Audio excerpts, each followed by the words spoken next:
Yes. Laban lang tayo, Sara Duterte. Malapit na. Digong. Nawawala ang corruption. Palakpakan natin ang minamahal natin, Vice President Inday Sara Duterte! Mahal ka namin, Tatay Digong! Mahal namin si VP Sara!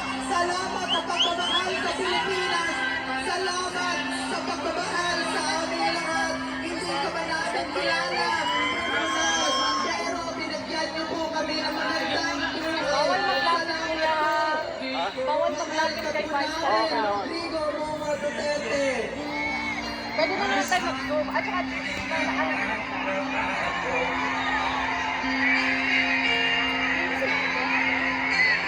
para sa ano? Upuan po natin please para magiging makita po tayo ng kalma po tayo yung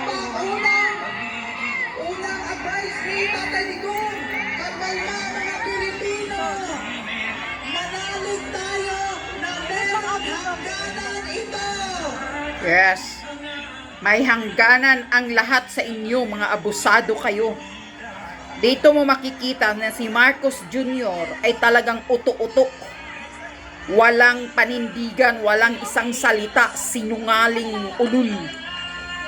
Sa pag-surrender niya kay PRRD, apat daw silang gabalak, gaplano na isurrender si PR, kidnapin si PRRD. Andyan si Maharlika, oh. Si Gibo, si Anyo, si Remolia, at si Bangag daw. Apat daw sila. Sabi yan ni Junvic Remolia sa interview niya kay Corina Sanchez. Ata yun.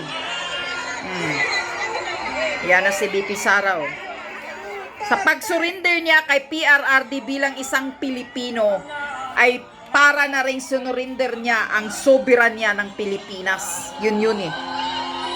Dahil kahit anong kasalanan pa ng isang Pilipino, hindi mo dapat isurrender yan sa banyaga. Lilitisin sana doon sa bansa natin mismo, sa Pilipinas, dahil maayos naman ang justice system ng Pilipinas.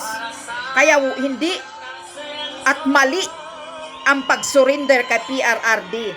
Kaya alam na nating lahat na ang pag-surrender kay Duterte sa Netherlands, sa ICC, ay isang pagpipilay na gustong pilayan at gusto talagang patahimikin ang mga Duterte. Yan yun Kitang-kita, isa political agenda ng mga buaya at mga greedy sa posisyon na katulad ni Marcos na ayaw nang umalis, gusto nang mamayagpag katulad ng ginagawa ng ama niya noon sa Pilipinas.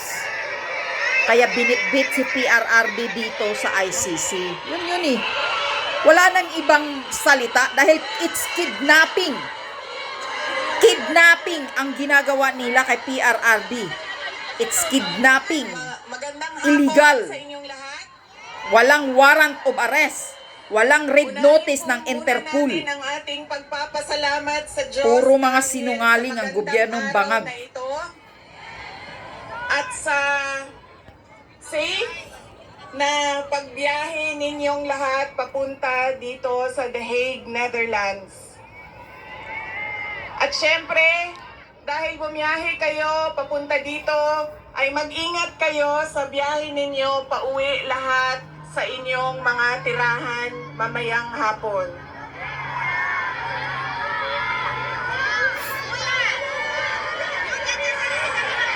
Susunod po ang pagpapasalamat ko sa Dutch Police sa kanilang pagtulong sa atin na mabuo yung programa ngayong hapon na ito at sa pagpahintulot na tayo ay magkaroon ng rally Nga, sa ibang bansa, pinahintulutan, pero pag sa Pilipinas, ginigipit tayo pag mag-rally. Sa local government ng The Hague at sa Foreign Ministry ng the Netherlands. Maraming salamat sa kanila.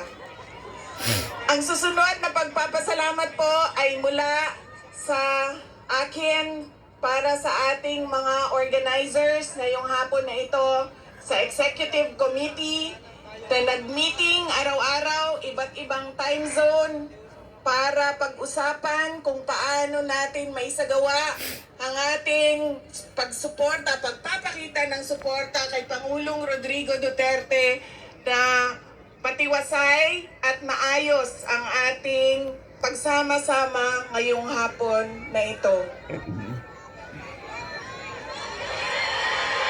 Yes. Wow, ano nangyari sa wifi? Advertisement. Kaya kau bangag, walang nagmamahal sa inyo na katulad nito. Na ganito kadami.